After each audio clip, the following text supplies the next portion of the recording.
किसान आंदोलन के खिलाफ सुप्रीम कोर्ट में दाखिल याचिकाओं पर सुनवाई के दौरान शीर्ष अदालत ने कहा कि वो किसानों के प्रदर्शन करने के अधिकार को स्वीकार करती है और वो किसानों के राइट टू प्रोटेस्ट के अधिकार में कटौती नहीं कर सकती है। सुनवाई कर रहे चीफ जस्टिस एस.ए. बोबड़े ने कहा कि हमें यह देखना होगा कि किसान अपना प्रदर्शन भी करें और लोगों के अधिकारों का उल्लंघन भी ना हो।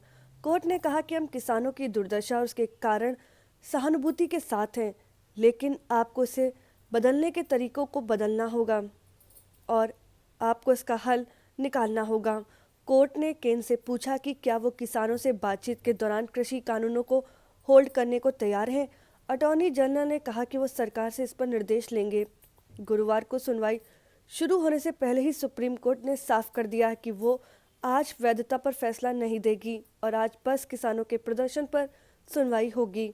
सुप्रीम कोर्ट ने कहा कि पहले हम किसानों के आंदोलन के जरिए रोकी गई रोड और उससे नागरिकों के अधिकारों पर होने वाले प्रभाव पर सुनवाई करेंगे।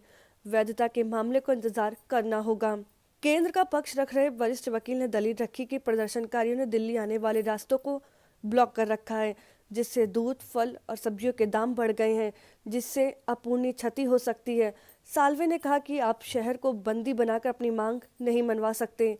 उन्होंने कहा कि विरोध करने का मौलिक अधिकार है, लेकिन यह दूसरे मौलिक अधिकारों के साथ संतुलित होना चाहिए। इस पर सीजेआई ने कहा कि हम प्रदर्शन के अधिकार को मानते हैं। इस पर सीजेआई ने कहा कि हम प्रदर्शन के अधिकार को मानते हैं, इसको हम बाधित नहीं करेंगे। हम स्पष्ट करते हैं कि हम कानून के विरोध में मौलिक अधिकारों को मान्यता देते हैं। इस पर रोक लगाने का कोई सवाल ही नहीं है, लेकिन इसमें किसी की जान को नुकसान नहीं होना चाहिए।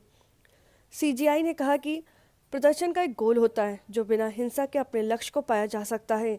आज़ादी के समय से देश इस बात का साक्षी रहा है। सरकार और किसानों के बीच बातचीत होनी चाहिए, विरोध प्रदर्शन को रोकना चाहिए और संपत्तियों को नुकसान नहीं पहुंचना चाहिए।